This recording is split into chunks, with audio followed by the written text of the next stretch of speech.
favorite thing, these dresses these days, especially these wedding dresses, are turning into these sheer corset bodices, and they put a few strategic pieces of lace on there, but at any rate, the boning on them is transparent.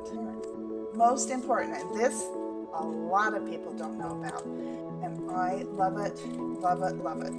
You know, on the metal boning, how they have those round tips that you put on them? Well, guess what?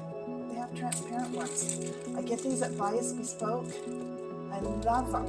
I think it's like a silicone. Can you see that? It's very soft and kind of rubbery. And you just slide your boning inside it, just like that. It slides inside, and there's your end cap. And you can stitch right through it. It sews easily, and there is the most soft and kind end cap on the end of these. Much better than fabric. I would buy gobs and gobs of these. I love them, love them. I bet you didn't know that even existed.